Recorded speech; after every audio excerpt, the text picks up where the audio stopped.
languages, cultures, and complex societies. But in 1788, when it came, everything changed. The British invasion disregarded the original inhabitants and custodians. The next 7 to 8 generations were marked by trauma, resulting in the social and emotional well-being issues we see today. Whole generations of children stolen, families broken. Between 1910 and the 1970s, approximately 100,000 Aboriginal children, especially those of mixed race, were forcibly removed from their mothers and fathers. Abuse and unpaid labour were common, creating disproportionately high levels of social and economic disadvantage. Prime Minister Kevin Rudd brought hope in 2008 when he apologised to the stolen generations. But this did not produce the progress with the Houston children.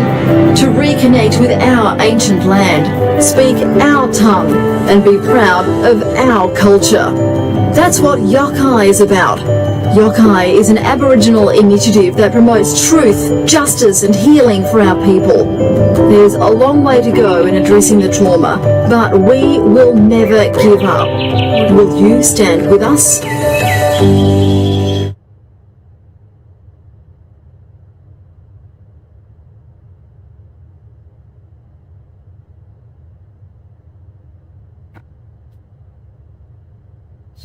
Okay, that was just the intro.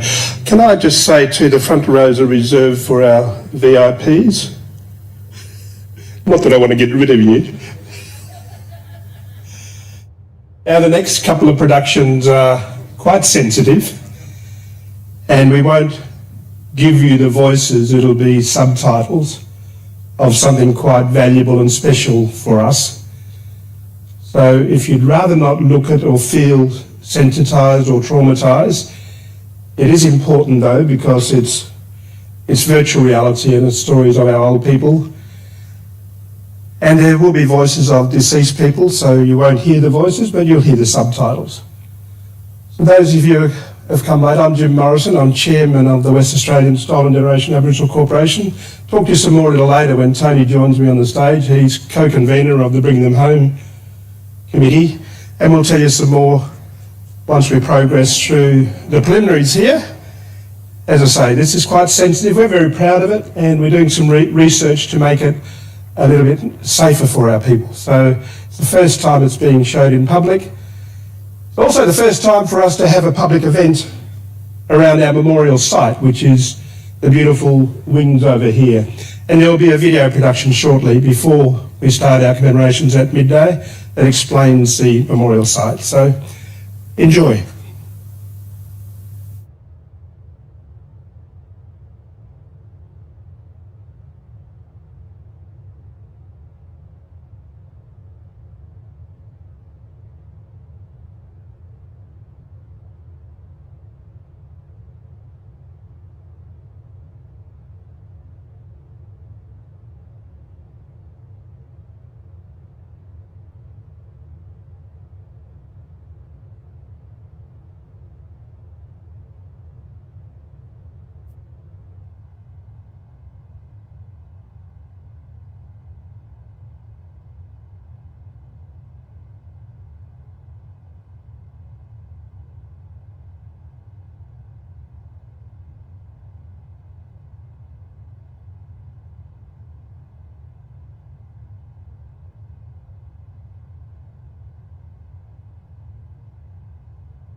Okay, as I say, we've shown you the subtitles. Obviously, people have passed on, so we did give you that warning of some of the voices.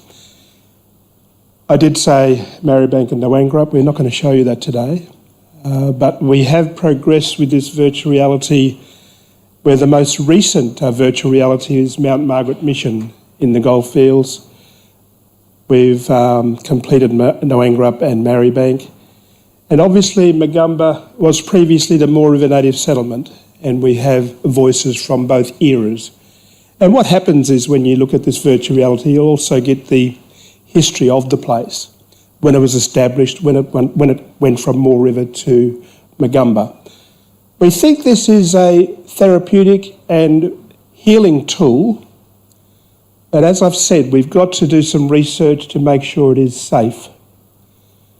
And it may cause some concern for you today, but just to let you know, we're going to do some research to test it on a range of people, including survivors themselves, service providers, and students, whether it be high school students or university students. How it came about was we first had an agreement with the Southern Aboriginal Corporation to look at the renovation of Maribyrnong and Wandering Mission. Sadly, the agreement fell through, but in the assessment of the buildings, for us to determine the damage of every single building on these places, it involved laser camera work, drone camera work. And what it enabled us to do is to have virtual reality. So it's come as a bit of a mistake, really, but I think we would like it to be a therapeutic mistake, but it has to be tested. It's never happened anywhere in Australia, but here. We've done partially Wandering Mission. So we're confident that with support of our communities, we can make this a safer healing tool. So, sorry, I won't show you Nowangrup and Maribyrnong, but at least you're getting an idea of what we're attempting to do in the spirit of healing for our people. Yakai. Yakai is a Noongar war cry, but for us it's unfinished business. It's healing our spirit. We trademarked Yakai as healing our spirit. NITV pinched it for their footy show, but that doesn't matter, eh? We got it first. They just put a Y in there. But I guess today you'll understand the significance of what we're trying to do and the significance of the memorial site. I think it's one of the best in the country, just quietly. But now you'll see a documentary on how it was made. So get an appreciation of that. As I say, this is our first public event at our memorial site. And maybe next year, Sorry Day falls on Saturday, or somebody corrected me. It's a leap year next year, so Sorry Day might be Sunday, eh? So we might have a larger event where we're celebrating with Stolen Generation people the significance of that site. So today you'll get a bit of a glimpse of what it entailed to have it made, and you'll hear some voices this time.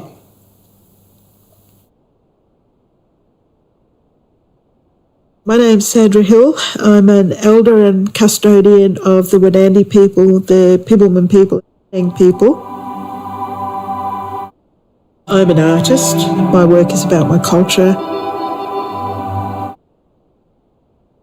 It's telling our stories, like Stolen Gen stories. I'm fourth generation Stolen. I was taken in 58.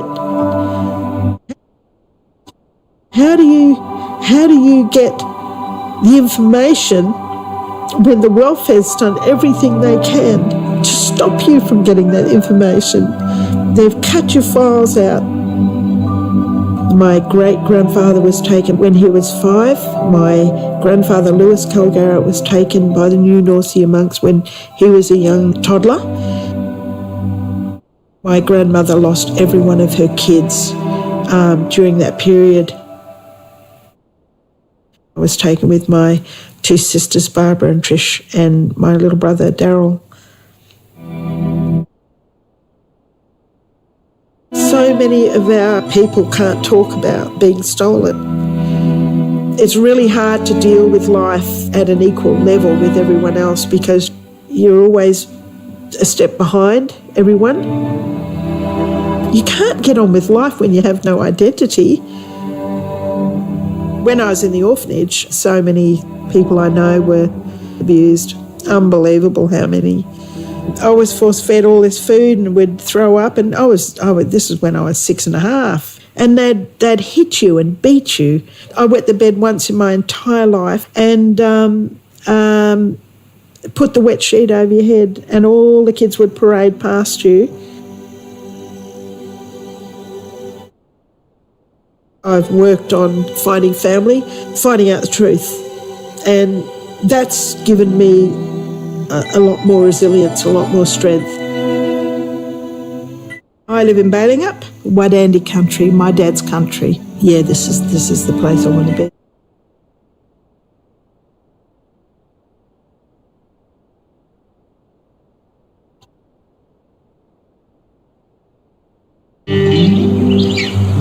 I remember back in the 60s when a lot of young Aboriginal people lived here, this was like a meeting place.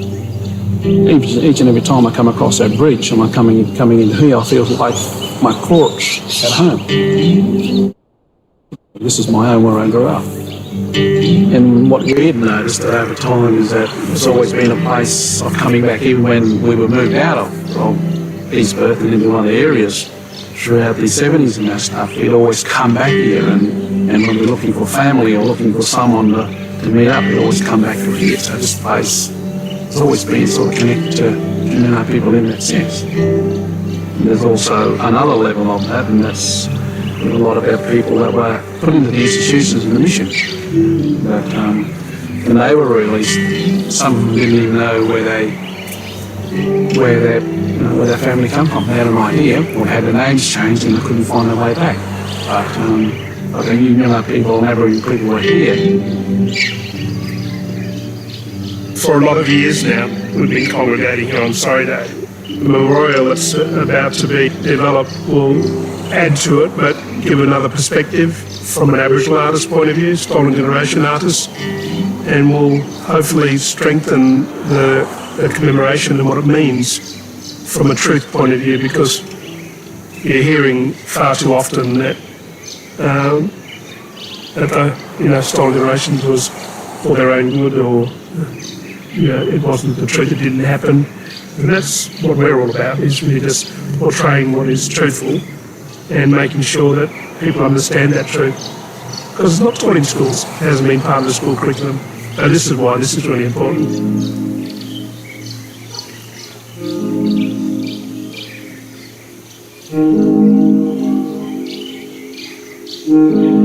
My whole public art career has been moving toward this moment in time. It was about bringing them home. As are our traditional dwellings, made from the branches. They were well used and well utilised, and they were refurbished every season. So in the winter we prepared them with new paper bark to make them waterproof. In the summer we'd put new branches over them. They were our homes, they were where we lived. That was our community.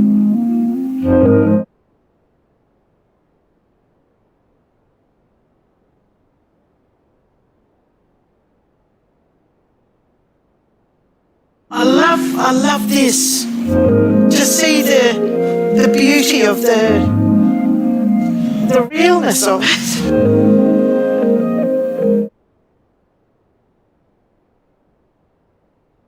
I'm Stuart Green, along with my team here at Big Spoon Art Services. We are realising Sandra's work. How you've actually engineered it to make it work is mind-boggling. Oh, this is good for my hands. I think artwork's in the public realm. It's an area that you've got to work hard at. This sort of dance of us trying to tease out ideas and trying to figure out what would work. This is a traditional maya, I actually made this with 100 branches, which is peppermint tree, which is the traditional way we do it. You can't get it from a young tree, you can't get it from a very old tree. All right. You've got to get it through a middle-aged tree. The Goldilocks tree, the one that's just right. We kind of leapt on the idea of the feathers as being a really strong adjunct to the myalise. It's perfect because this is the girls that were taken and this is the boys that were taken. It's collective pain, collective loss, and that unites them. Then the really interesting thing is trying to figure out, okay, how do we actually, how do we make this?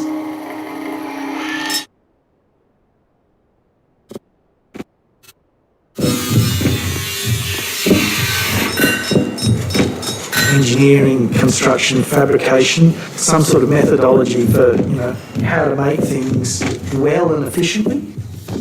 Feathers are designed through evolution to be things that fly. They're incredibly lightweight. They're designed to catch the wind.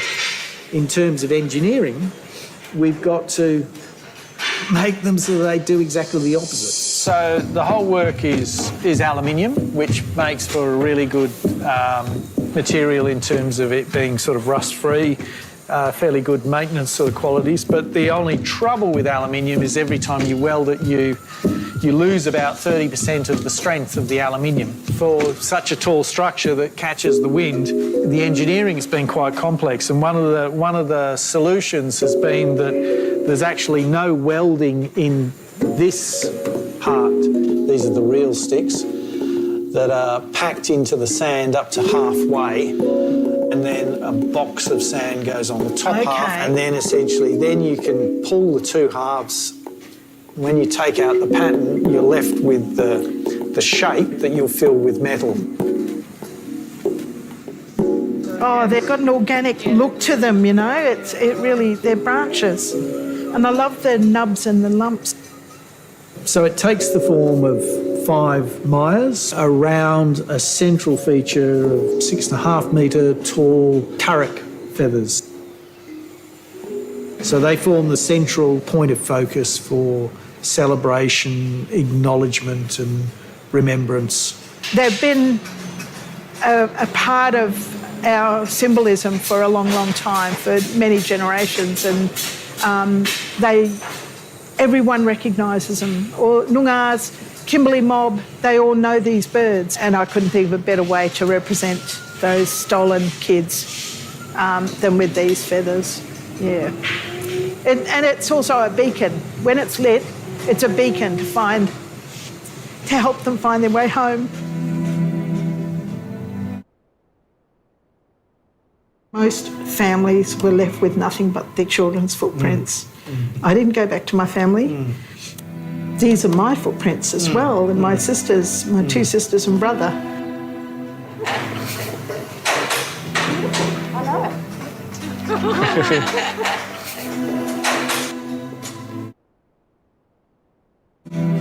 This is the most important work that I've ever done.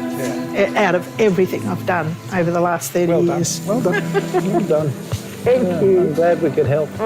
The feelings that we need to bring about for significant remembrances or significant events are complex and subtle, and you're not going to encapsulate them all in one work. So you actually need to be subtle about what thoughts are brought into being. And our work is probably the best way of, creating very subtle, very complex passages of thought that change every time you see the work as well.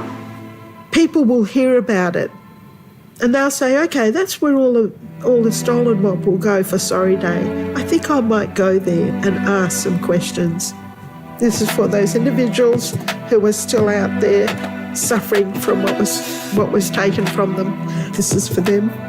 This is for every single one of them.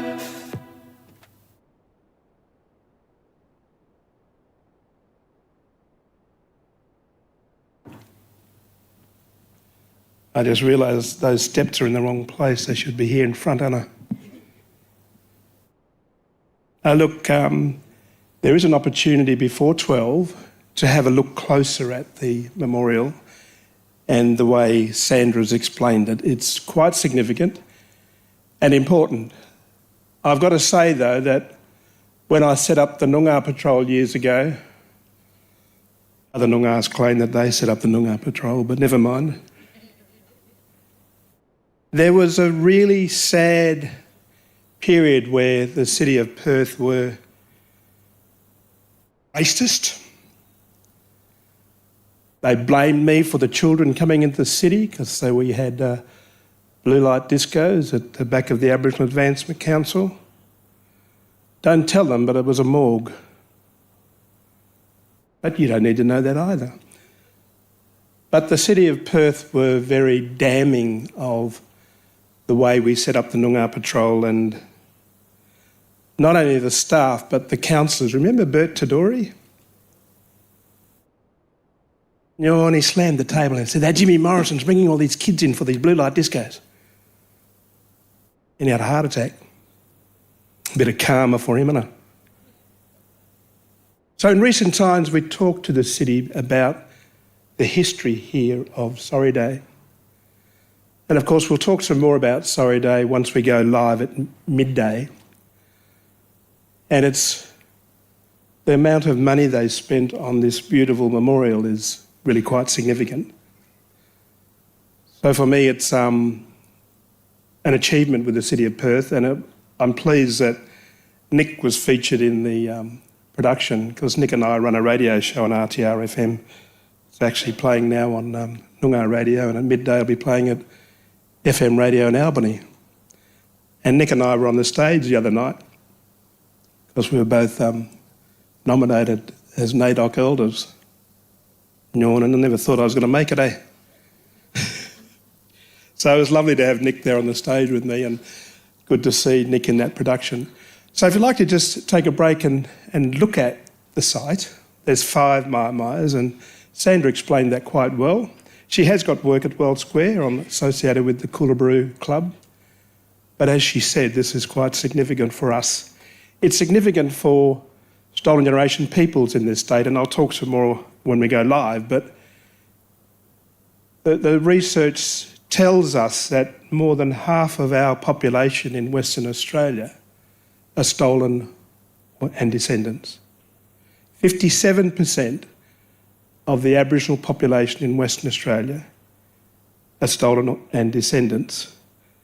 And I'm looking at a descendant right now because there's quite a few of you here. And the VIPs that were stolen too, this is your day. Sorry Day for us is really an education for school kids, and we, believe it or not, we're the biggest Sorry Day in the country. 2,000 or 3,000 school kids would come here to learn about their history.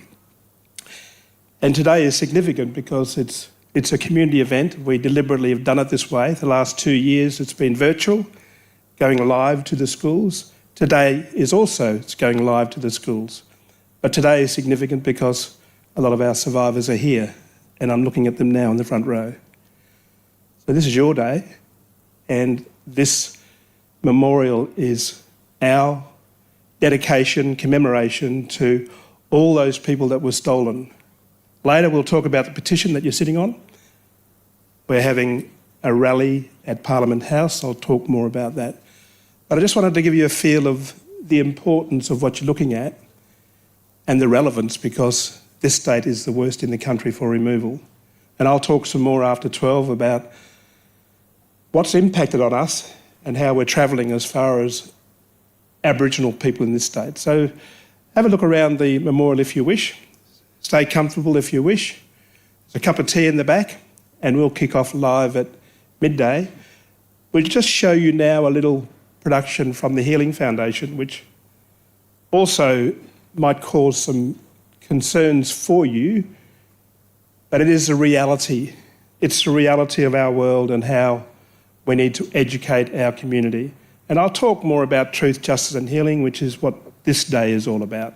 So have a look at this production.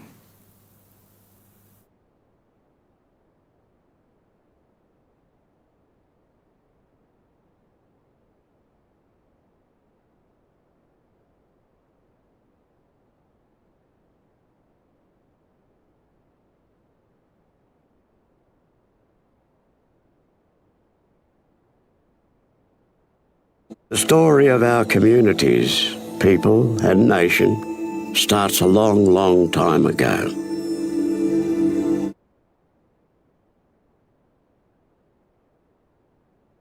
More than 60,000 years, in fact.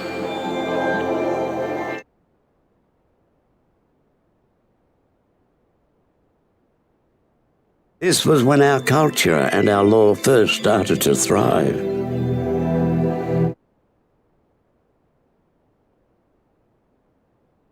We knew who we were and where we belonged. We took care of each other, our land and our waters. We ate food that made us healthy, lived on country and abided by our laws and song lines. Our families, our children were happy, with strong minds and hearts, because they were where they belonged.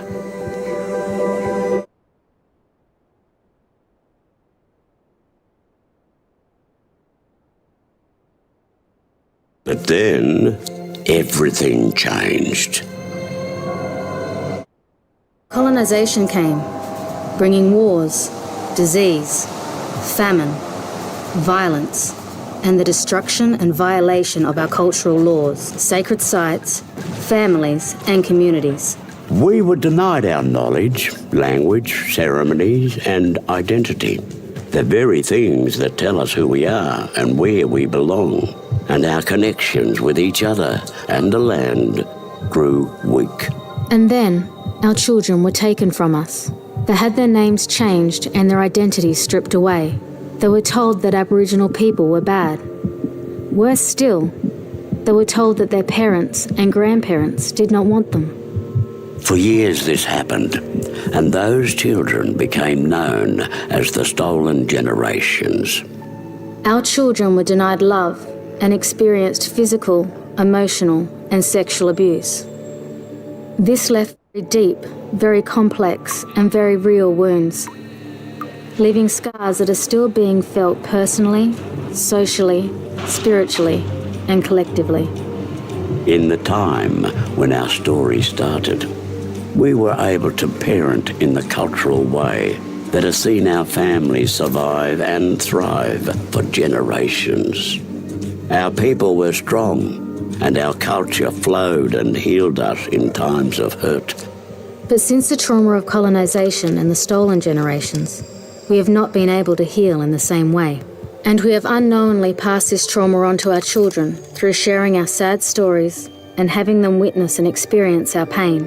This is known as intergenerational trauma, and we see symptoms today in broken relationships, disconnected families, violence, suicide, and drug and alcohol abuse. But this is not where our story ends. We still have strong minds and hearts, and we still know who we were and where we belong.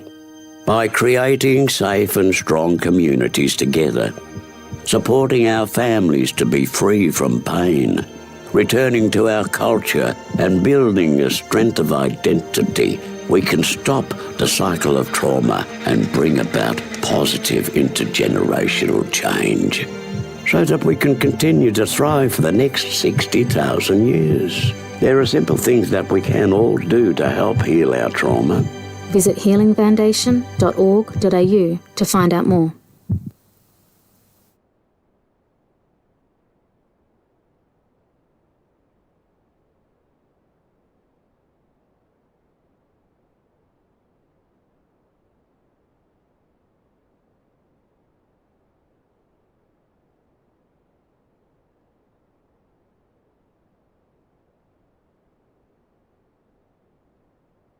Almost feel like singing. Don't look so sad. Listen, we're going to have a little break, but please don't go away because we want to kick off at 12 live. So mingle, grab a cuppa. We're 5 minutes away. And we're awaiting our Whadjuk elder to give us a welcome to country also. So mingle if you like. Don't go away though, because the formalities will kick off in a little while, and we'd like you all to stick around.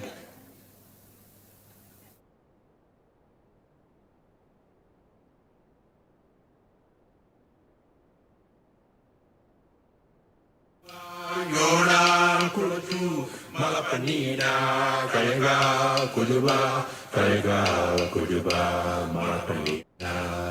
Yona, Kuraju, Kurpru, you are, Yona, Kuraju, Malapanina, Kayaga, Kujuba, Kayaga, Kujuba, Malapanina. Yona, Kuraju, Kurpru, you are, Yona, Kuraju, Malapanina, Kayaga, Kujuba, Kayaga, Kujuba, Malapanina.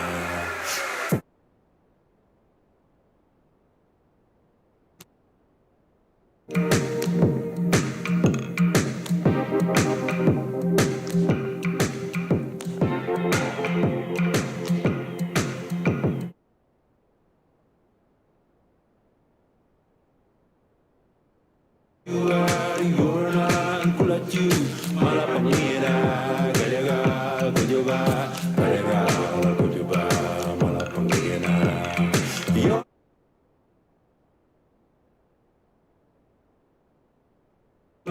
Yona, Kuraju, Malapanina, Kayaga.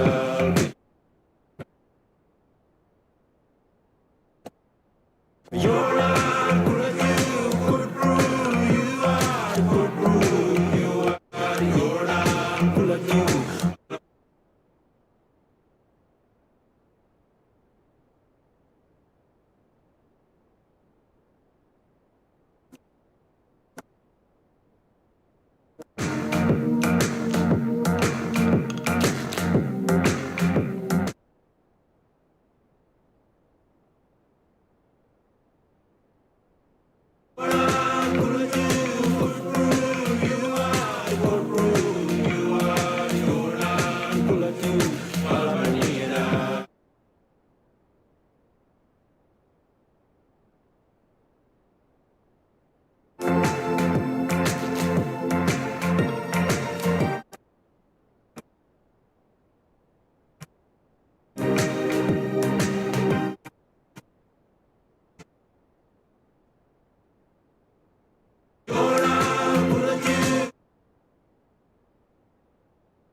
Kayaga, Kujuba, Malapanina. Yona, Kulaju, Kutbu, you are, Kutbu, you are, Yona, Kulaju, Malapanina, Kayaga, Kujuba, Kayaga, Kujuba.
Warangara, Kuala Funny, Ngadi, Warangara, Kuala Funny, Lord.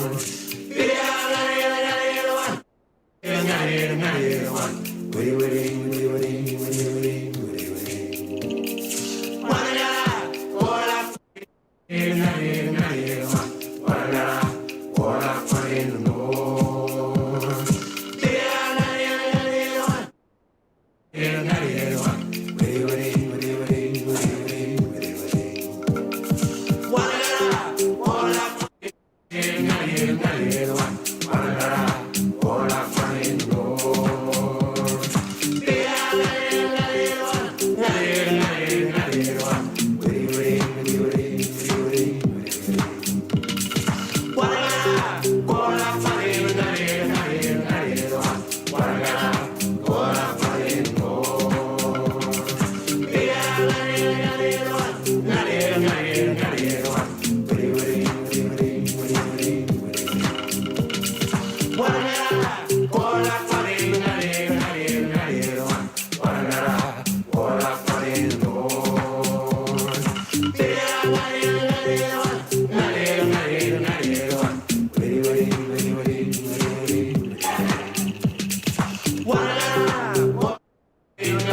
Okay.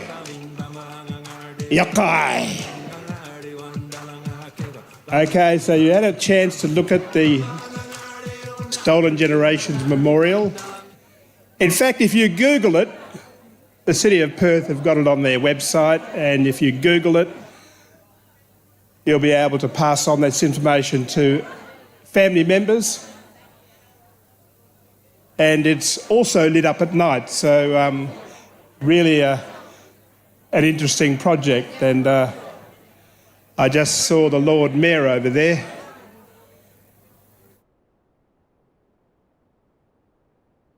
We're going to have to make a start, so if you'd like to be part of the live audience, please come back into the marquee. If not, we might have to have a bit of shush. Anna Warren.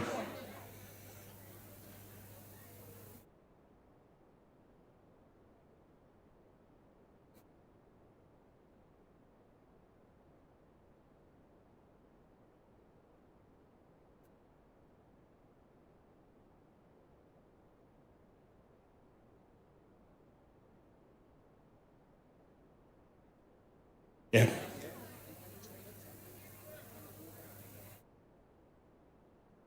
We might just go through a bit of housekeeping.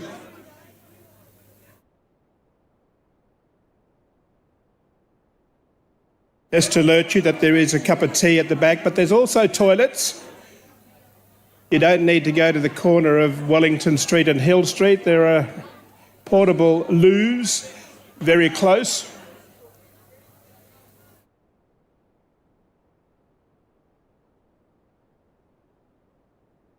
Are we about to go live, Attila?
He's around here somewhere.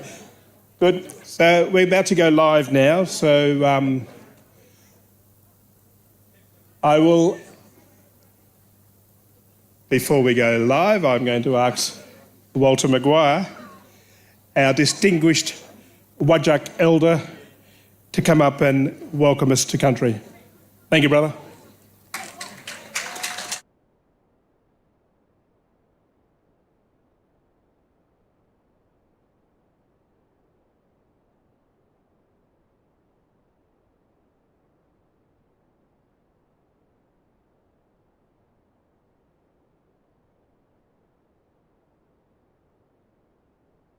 Oh, good morning, everybody. How are we going?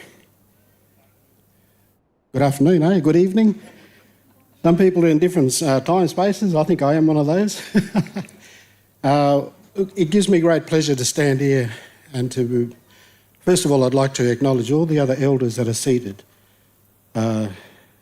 before me today, all those that have passed and those of the future, the little ones that are here today. So I do apologise for coming in here just in this very late moment, but it's a wonderful place to be here on this very special occasion. I'd like to give you a welcome to country, and like I mentioned, I acknowledge my elders that are here, the aunties and uncles, nans and pops, and most of all my father and my mother, and my demanga mamanga. Malaka Mumraninman. So I'd like to welcome you to country in the first language. So Yarnba. Kaya no nakayaki niche nyini niche ngalaka buja wajak nyonga bibman. Kura ngalaka demanga mamanga. Ngalaka Mumraninman balapin yini niche. Kuap balapin yini niche ngalaka Mumraninman. Niche buja murad. Ngalaka nguap murad. Ngalgunga yalagonga. Anjiring in po kaja, birlu boja, manda boja. Anjiring in po kaja, bajalap. Mijigiru boja, kogan. Nalakanga ngub mord. Kura balap anjiring in white balajenga, ngalgunga. Erwan balap dabakan kulin ngalaka boja, bilya double irigan. Nalaka mord wangin in white balajenga. Wara nuna ki yak ni chenga. Nuna word crawl nuna ki nyinin kur nap nyirgap. Alka jining in nuna ka burduan kwa ngalaka wangi jena kur nap nyirganap. Ye nganya ki ni jining ngalaka kong ngalaka ngang ngalaka jogun ngoni ngalaka ngop mort and demanga, mamanga, balabini nicha. Why belajenga? No kwam, you know, yaki nicha, nini niching alga boja. No dalan boja po kacha. No mur balabe you at cruel nicha. Nalakanyin ye. Morning, body a yaki nicha. Why belajenga, no wam, no you at cruel nicha. Ninin. Umba, no dalan boja po kacha. Nalakayak in ye, Buduan, Chamord, Australians.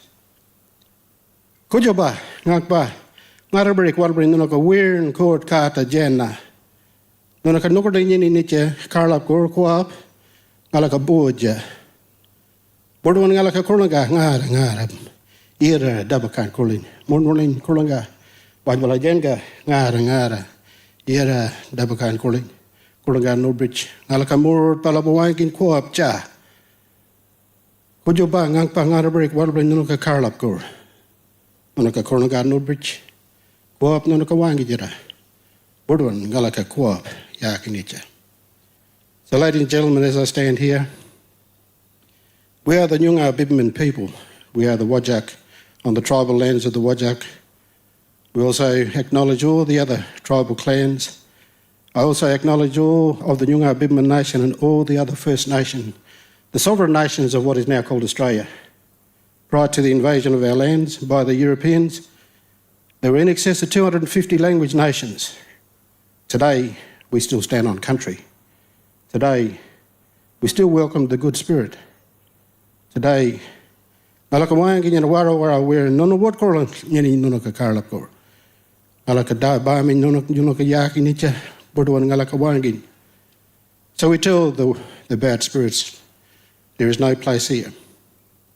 As a country, as First Nations people, the dark-skinned people, the Great Spirit gave us the blessings of being here. We have a role and responsibility, like none other in this world, to look after this land. All other cultures that have come and live here need to work with us. We need to come together. You need to reconcile your differences and then come and sit with us so we can sit together in harmony. Anyonyong inunaka mamang walbri yada nunaka ye. Alaka jininga nunaka burdawan kwa ngalaka wangi nyara. Nichi ngalaka buaja nyunga bibman.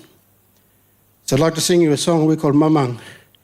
May this song be a blessing for all of us as we work and live together, knowing the true history and what happened to our old people, to the little ones, and of course, today still. We need to learn to live together and continue our role and responsibility of looking after this country. So I welcome you all to this beautiful place. Nyunga Bibman Boja and all the First Nations, sovereign nations, Aboriginal people and Torres Strait Islander people of Australia. And of course all the other Australians who come from other cultures, language in your lands, we live here together as all Australians. May this song be a blessing for you. We hope to see you sometime soon so you can continue your learning of place names and stories to complete your education. So nganyanyong inunaka mamang, warme yara nunaka ye. Alaka wangin burduan kuap ngalaka cha murat Australians.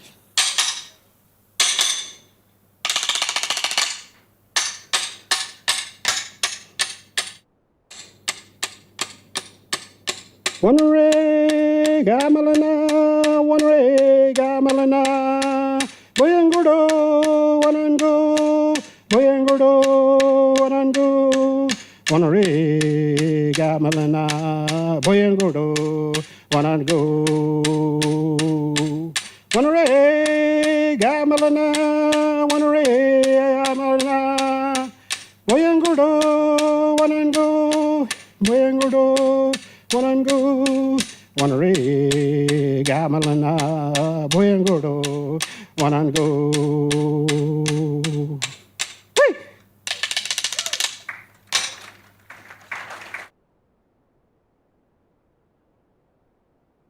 Nono kadabakan kuli ni cingala kabuaja, and you're beginning ngala kangoni ya kiniti yera.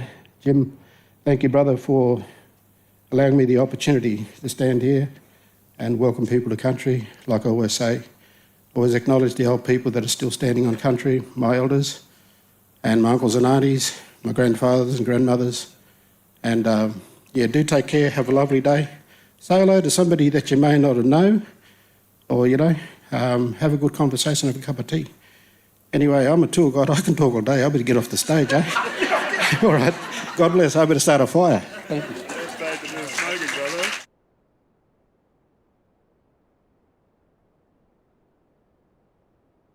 Thank you. I would like to acknowledge Whadjuk people and pay respects to their elders, past and present and emerging. As a Gurang Minang man, it's a pleasure to be here and to be welcomed by a man that I have a great deal of respect for. So thank you, Walter, for putting us at ease and to welcome us to Whadjuk. And it's... Again, I must say, he talked about truth-telling. That's what Sorry Day is all about. Sorry Day is the handing down of the Bringing Them Home report on the 26th of May 1997. We have Sorry Day on the day every year. As I say, next year, which is going to be a Sunday, which being a leap year. So we'll need to decide how we're going to carry out the commemoration. It's not a celebration. It's a commemoration of the handing down of the report of the National Inquiry into the separation of Aboriginal and Torres Strait Islander children from their families. 54 recommendations focusing on truth, justice and healing. So truth is obviously around education and educating our community, the 96%, because we make up nearly 4% now, to educate the 96% as to what took place in their history. So we feel that the 54 recommendations are focused on truth, justice and healing. Truth, as you heard, is not being portrayed or told in schools. In fact, we talk to university people that haven't got a clue about their history and their education. Their history of the oldest living culture on this planet. Justice is about reparation, compensation, redress. And as you've heard, we're one of the few states that's lagging behind compensation for their First Nation people who have been stolen.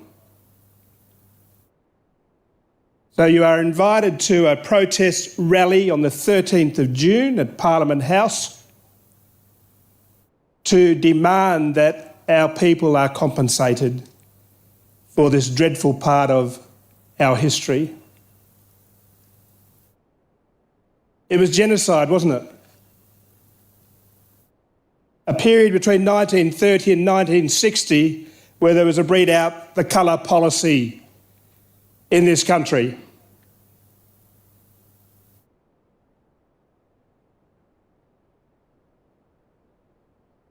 Eugenics. This state was practising eugenics, breed out the colour, before Adolf Hitler.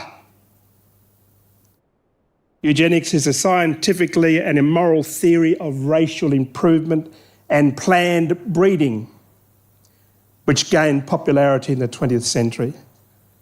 Eugenics worldwide believed that they could perfect human beings and eliminate so-called social ills through genetics and heredity. So we had the Bringing Them Home report in 1997. Well, let's go back a bit. The Royal Commission into Aboriginal Deaths in Custody between 1987 and 91. In this state, the deaths that were investigated, half of them were stolen generations people.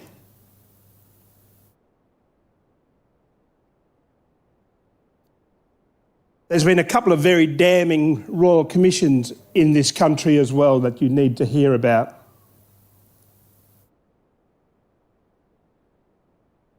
The Royal Commission into Institutional Responses to Child Sexual Abuse, or dare I say, sex crimes against children,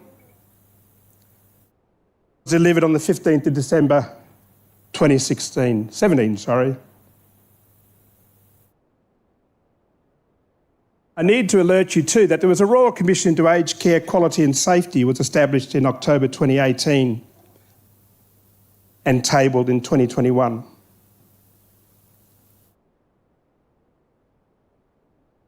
Which is pretty damning too, and I'll give you some figures shortly. But let me tell you, at the end of April, there are 25,500 people applied for redress of the crimes against them. 60% were men in this country.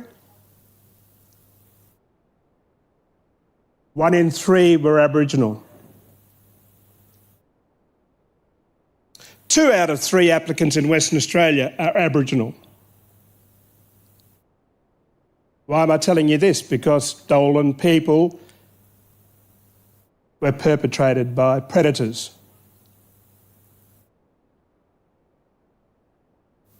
The story around aged care, I think, is important telling you too, because that's been pretty damning. 27 out of 100 white fellas get a service. Nothing against white people who get an aged care service. It might be residential or in-home service. 17 out of 100 Aboriginal First Nation people get that sort of service in this country. In Perth and Bunbury, it's less than 9. I'm saying that because a lot of our stolen people aren't getting services. Professor Michael Dockery from Curtin University has been a very good supporter of the work we do. His research tells me that stolen generation people and their families are 50% more likely to be in contact with the police than other Aboriginal people. 30% more likely to be unemployed than other Aboriginal people. 15% more likely to drink alcohol at a dangerous level than other Aboriginal people. So therein lies the double gap. So we need to understand that, and when we're talking about truth, we need to understand that as human beings on how your ancestors have treated us and how the legacy is there. You saw the documentaries today. You saw the rates of intergenerational trauma. So you, as non-Aboriginal people, need to be aware of what's happening to my people in the front row here and the people they represent and their children and grandchildren. I'm going to ask my colleague Tony Hansen to come to the stage to say a few words. I need to say also that I chair the West Australian Stolen Generation Aboriginal Corporation. Tony Hansen and his colleague in the front row, Niddy Young here, is a non-Aboriginal chair of the Bring Them Home Committee. Let me just give you how this has come about before Tony says a word. In 2013, we had a statewide conference of stolen people who wanted to see some proper advocacy for stolen people in this state. They wanted to make sure the recommendations of the Bring Them Home report were implemented. They wanted to make sure services were appropriate for stolen people. You heard the data, and Tony's going to talk more about that. The recommendations were also around service providers understanding that half the population were stolen and or descendants. So they need to change the way they do things. So in 2013, our people came together and we demanded then that we'll have a statewide body, which is the West Australian Stolen Generation Aboriginal Corporation. Bringing Them Home were instrumental in that. Prior to 2013, we had Sorry Day for many years, 15 years in fact, at various places, but we've concentrated now on this place. So bringing them home morphed, if you like, into the West Australian Stolen Generation Aboriginal Corporation. We are founding members of Reconciliation Western Australia. We are founding members of the new Council for Aboriginal Services with WACOS. So we want to make a stand to make sure these issues are addressed by government and their service providers. I'm going to hand over to Tony.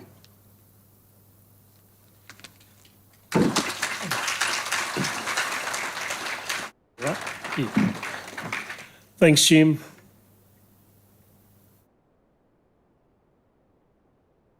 And I just want to acknowledge my brothers and sisters of the Stolen Generation that are here today, but more importantly also is to remember those that are not here with us today that have gone before us, because we're a profound group of people who've been severely impacted by forcible removal. My message is we must never forget the Stolen Generation children, especially the removal of Aboriginal and Torres Strait Islander children from their families, their communities and their country. We must never forget the mistreatment of those who were stolen. We must never forget the pain, the suffering and the hurt of the Stolen Generation, their descendants and for their families left behind. Many children were forcibly removed from their mothers, their fathers, their brothers, their sisters and their community. Many children were taken away from country, taken away interstate, taken away overseas. Many never returned back to their families and their country. And when I say that, one of the key things that I always remember is the loneliest man in America, Russell Moore, who finally came home as a Yorta man back to Victoria, sadly in a coffin. So that trauma continues to impact us today, impacts our community. Living in tough economic circumstances, we as Aboriginal people nationally, Stolen Gen 1.8 times are likely not to own a home. 1.6 times likely to live in a household that could not raise $2,000 in an emergency. 1.56 times as likely to have government payments as their main source of income. Living with ill health and other stresses, 1.7 times likely to have experienced discrimination due to being Indigenous. 1.5 times likely to have experienced or threatened physical violence against. 1.4 times likely to have disability as a severe and profound care activity limitation. 1.4 times likely to have poor mental health,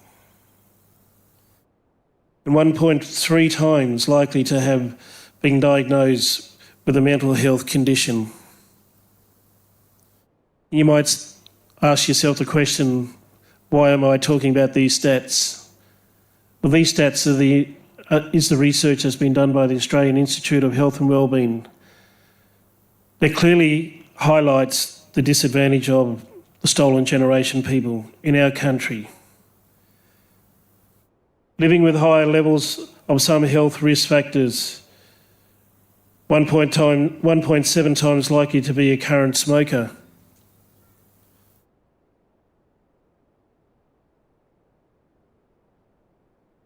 And I guess for me, as Jim's mentioned today so far, the impact of the Stolen Generation in this state alone, 57% of Aboriginal people in this state. So that's every second Aboriginal person that you walk past in our community today in this state, is connected to the stolen generation people. Again, we had 100 more institutions than any other state or territory. 100 more. By the Chief Protector, Neville the Devil. And you think about all that trauma, the impact, the pain and the suffering that our old people, our mothers and fathers and our communities went through, and we as children, that impact still lives with us today. And I always share with my kids is, your life is like a windscreen. That windscreen gets a crack, and every bump you hit, that crack gets bigger. And that is your life around intergenerational trauma. We don't know where that crack will go next. We don't know where that trauma will go next and how that will impact each and every one of us. You might look at me and say, you're doing all right, doing well for yourself. But I guarantee if I had my brothers and sisters standing here with me, my mother's children, you'll see the gaps, you'll see the trauma, and you'll also see two people gone who sadly, one lost their life, the other one drank alcohol as a cure. This is the trauma that we're dealing with in our society today. And I guess for me, I'm grateful to be here today and grateful that in my life that the light switched on for me to be the voice for our people. And our people as the stolen generation. In my life I have three families. My first family is my mission brothers and sisters right across this country. Then my mother's family, and then my father's family. As we always go back home, we always look for each other wherever we travel across this country as stolen generation people. We have something profound, we have a connection, and many of us have experienced very similar challenges: physical, mental health, emotional abuse, and sadly sexual abuse. And just in closing, I'd just like to say that, for me, I spent 15 years in an institution. I did a life sentence at Marrowbank. I still go home there, and I still call it home. But I believe I have the resilience and the capacity to do what I do in this work. And I'm led by my elders here at the front here that have been in these institutions right across our state. And we just continue to do the work. And I think it's time that we as a state, we make healing happen. Let's not wait for tomorrow. Let's not wait till we're all dead. As Jim talked about, the rally, we had a surplus of $4.2 billion in this state just recently. Stolen generation people got, as Jim would say, the black dot. The future surplus is 3.4 for next year. I wonder how many more stolen generation people will be dead before then. The time is now. The time is now for us. And as Jim mentioned, we need the 96% of the people to stand with the 4% and fight the fight and right the wrongs of the past and challenge government and have those hard conversations. Because as Reconciliation said last year, the theme was be brave. And that's what we need to do. Need to be brave, challenge the people that we work with, challenge our friends and our families. Let's join the fight to make it right. The time is now. Thanks, Jim.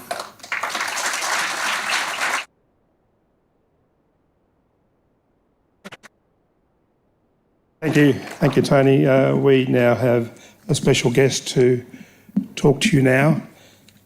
Professor Fiona Stanley. She's an Australian epidemiologist, noted for her public health work, her research into child and maternal health as well as birth disorders. Stanley is the patron of the Telethon Kids and well known to us because she's Australian of the Year There's a public hospital named after her, and referred to by the state government as a liar, and an activist. So our liar and advocate, a wonderful woman, is going to speak to us.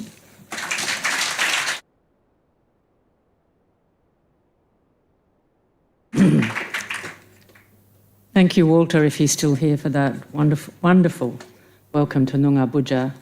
I'd like to acknowledge too that we're on Whadjuk country. I also want to acknowledge you, Jim. Jim Morrison, right over there. I've just read the most wonderful opinion piece that Jim has written, and I think it's a statement of how much longer do you have to keep on going to get these voices heard. But it is the most incredibly important opinion piece, Jim. So if anyone wants it, I've printed a copy out here. I know we've already talked about the data from the Stolen Generation, but I just want to remind you that in 2002-03, the Institute did a West Australian Aboriginal Child Health Survey, and thousands of Aboriginal families agreed to be part of this family. We interviewed the parents, the grandparents and the children. We had the best response rate from those Aboriginal families that we've ever had in any study we've ever done. And what that meant was that the Aboriginal families trusted us to take these stories and to make change with it. So part of my anguish today is that in spite of us quantifying for the first time in Australia, before the Australian Institute of Health and Welfare, the extent and the impact of the Stolen Generation, there still is not enough response, particularly from this government, the ones that are calling me a liar and an activist, to ignore the data. When we went round to all of the communities in Western Australia, as Jim said, between 40 and 60% of every ATSIC region had a history of forced removal. In the first and second and third generations, there were much higher rates of all the problems that you know about in the group that were removed compared with the group that were not removed. But today, we're looking at the developmental pathways of children who are still being removed today, inappropriately, with an inappropriate Aboriginal input into the decisions being made about them. A large number of those children in out-of-home care end up in the justice system. It's a pathway. So I'm interested in developmental pathways to health and well-being, and what we're looking at is developmental pathways into Banksia and beyond. So with all of the information and data that we have given to this government about these pathways, the proportion of kids who have got significant neurological problems that are put into Banksia without therapeutic programs, that are locked up inappropriately. To me, this is the most anguishing situation, and I almost cannot believe that in 2023 this is happening here. We got the best data in the world on developmental pathways. So I think that 26 years after the Bringing Them Home report, one story that I recall was Millicent's story on page 172, a WA woman who was taken aged 3, removed around to various places, ended up being abused in some of the pastoral places she was on. At the age of 16, ended up in King Edward, the year that I was a fifth-year medical student at King Edward. And she was so pleased to be having this baby, and they took the baby away. So I think I'd like to read to you just one quote from Shireen Hamilton, Dr. Shireen Hamilton. She's an Ngunnawal woman, but she's conducted a lot of the detailed research in the Banksia studies that we've done. She's also worked with elders Millie Penny, I don't know if Millie's here, and Charmaine Pell at the Institute to bring the Aboriginal worldview into child protection services in WA. They told of the fear of welfare. This is happening today. The children being taken, though later being shown 80% of them were not substantiated to have been taken. So what you do is you take them and then you ask questions afterwards.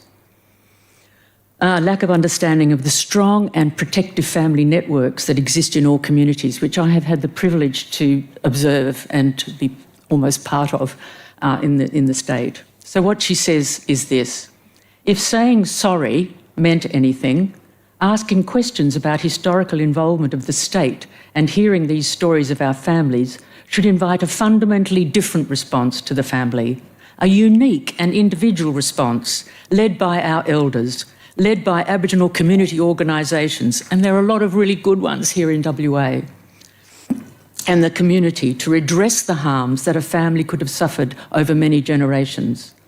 Responses where the focus is on recovery, on providing recovery pathways, and on ensuring everything is provided to safely care for the children with their families, in their communities and on their country. These changes would turn hollow words into healing. What has been amazing for me over the last 6 or 7 years, but particularly over the last few years, has been the exciting revitalisation of Aboriginal knowledges. It's happening all over the country. It's unstoppable. It's unbelievable how you've managed to garner that knowledge after a genocide of this extent. It is remarkable.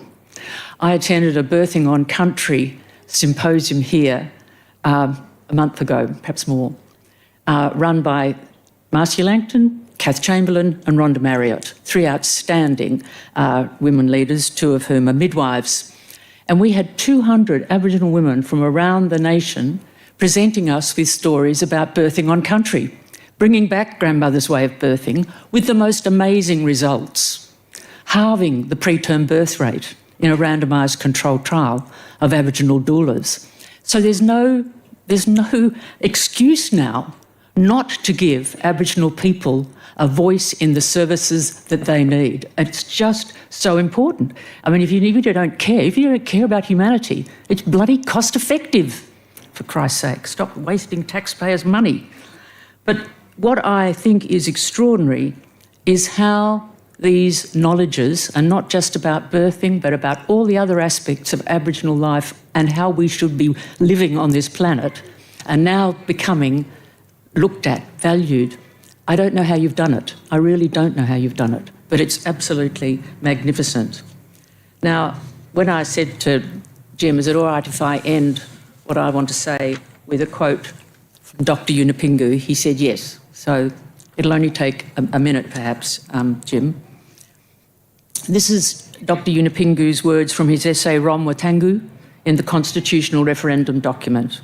And I just find this amazingly powerful. I want every non-Aboriginal person in Australia to read this. What Aboriginal people ask is that the modern world now makes the sacrifices necessary to give us a real future, to relax its grip on us, to let us breathe, let us be free of the determined control exerted on us to make us like you. And you, not like Mark McGowan. And you should take that a step further and recognise us for who we are and not who you want us to be. Let us be who we are, Aboriginal people in a modern world, and be proud of us. Acknowledge that we have survived the worst that the past has thrown at us, and we are here with our songs, our ceremonies, our land, our languages and our people, our full identity. What a gift this is that we can give you if you choose to accept us in a meaningful way. Thank you.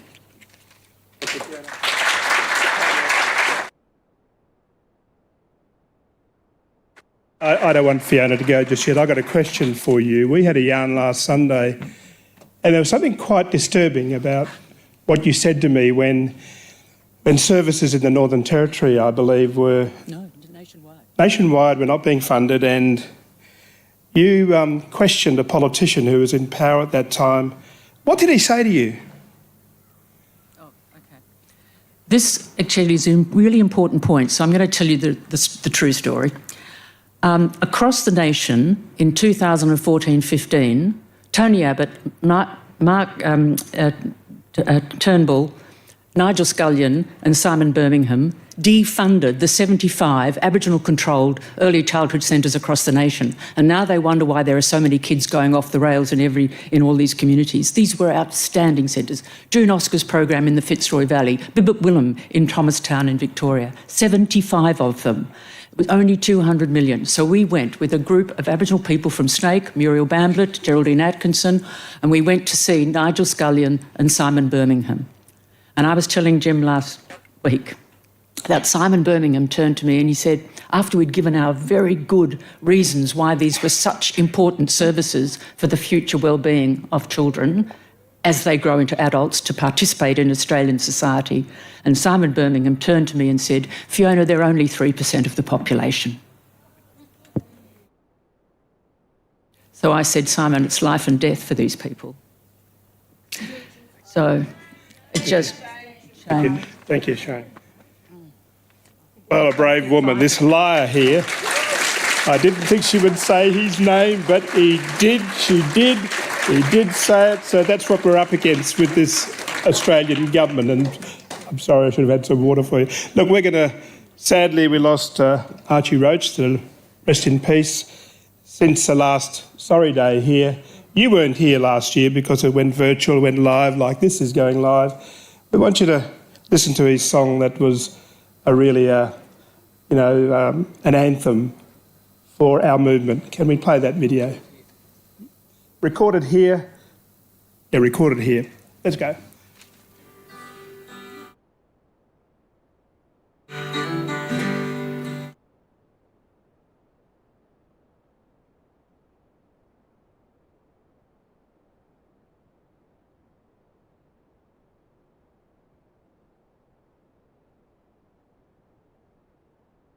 Story's right, this story's true.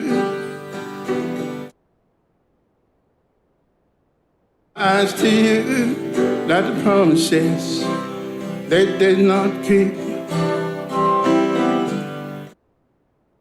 Sin like sheep. They said to us, come take a hand. Set us up on mission land and told us to read, to write and pray. Then they took children away, the children away, children away. Snatched from our mother's breast, said this is for the best, took them away. Welfare and the policemen, they said you've got to understand, we're gonna give to them, you can't give. Teach them how to really live. Teach them how to live. They said humiliated. Instead they taught them that. Others taught them prejudice when them took them children away. Children away.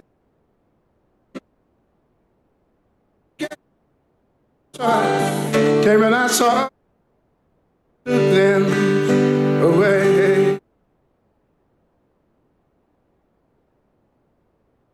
In him. Give a damn, and my mother cried, go Dad. Came running, fighting me.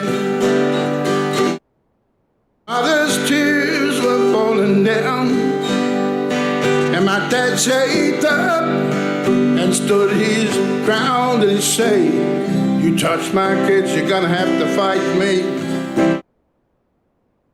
They took us from our family, yeah, took us away from our mother's breast. that this is for the best, took us.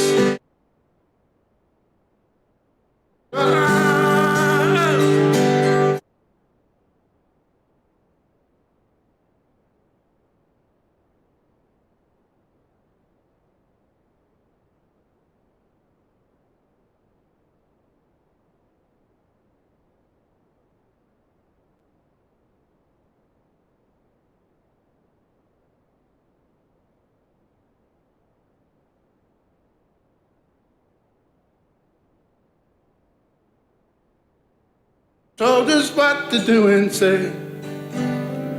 Well, they taught us all these white man's ways, but then they split us up again. And the pain sent us off to the foster homes. And as we grew up, well, we felt alone, 'cause we were acting white, and we were feeling black, 'cause you were a little black boy. One sweet day, the children came back, the children came back, yeah. The children came back. Hearts go strong, back where they all belong. The children came back. The children came back.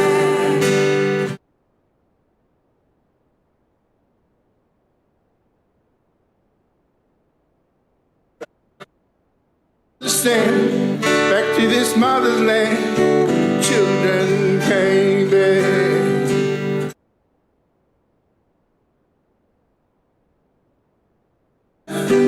Back to their father.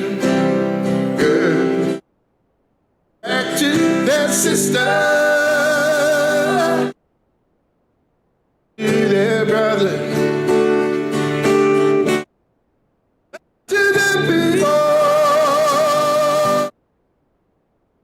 back to their land. The children came back. Children came back. Other children came back. Everybody, I came back.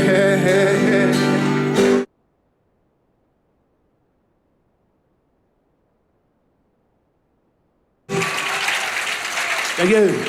Thank you. Final task is to get you all up and walk around our wonderful Stolen Generation Memorial site where we'll have a smoking. I need to acknowledge our sponsors, Lottery West, which is the major sponsor, West Farmers, the Healing Foundation, of course, the City of Perth. We'd like you to walk around in the circle once you've done the smoking. We will have to have a minute's silence in that process. But the smoking ceremony is important. It used to be a sorry day pole that we stuck in the ground at 3 o'clock in the morning. We've now got a memorial site which we'll walk around as a commemoration to those people that were stolen, those that are no longer with us, and to finish off the day and then some lunch. So please congregate in a circle around the feathers. There will be a smoking didgeridoo playing and for our ceremony. So thank you all for coming. And a reminder that there is a protest rally on the 13th of December. I think, what time does it say there? 12:30? 12th of June. Get it right. 12th of June, a rally at Parliament House. So encourage all your people to come along. Take those flyers, pass them around to people. Now join us for the smoking ceremony. 13th of June.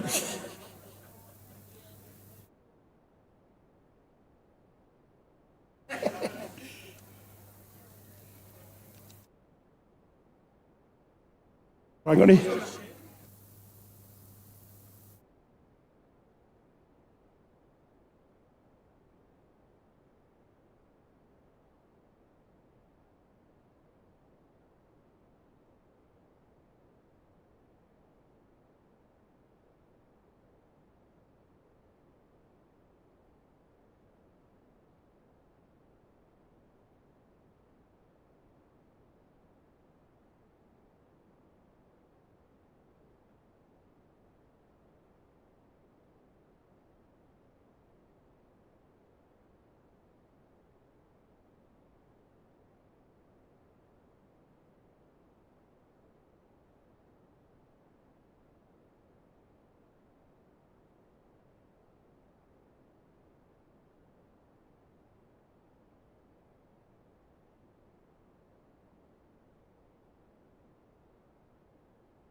Testing, testing, yeah.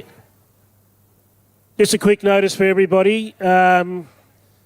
We've got missing a black handbag. Oh no, we've got it now. Thank you.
Can we form a circle, please, for the drone?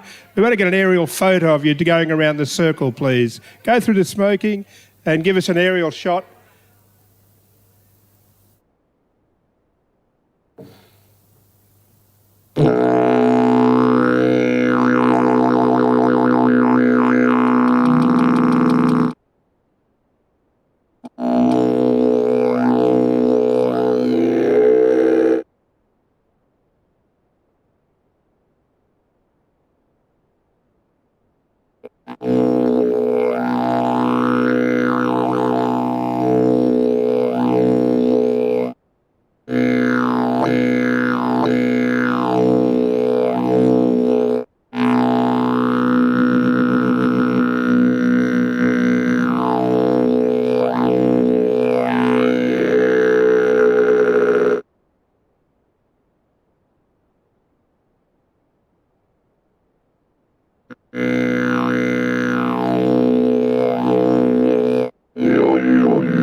We're going to finish off the live streaming, so if you want to be incorporated in the drone that's looking up in the sky, looking down on you, get in the circle and we'll finish off the ceremony.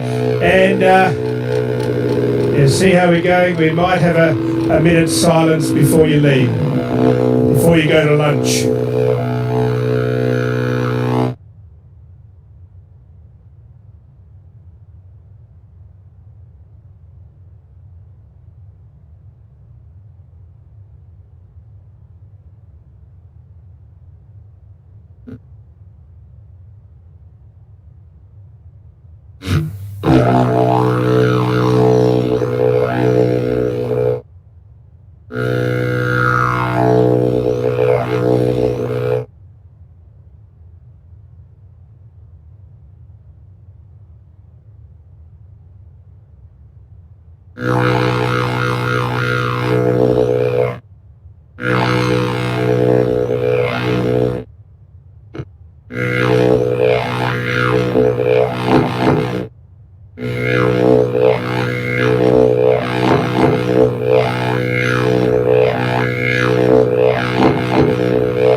Yeah.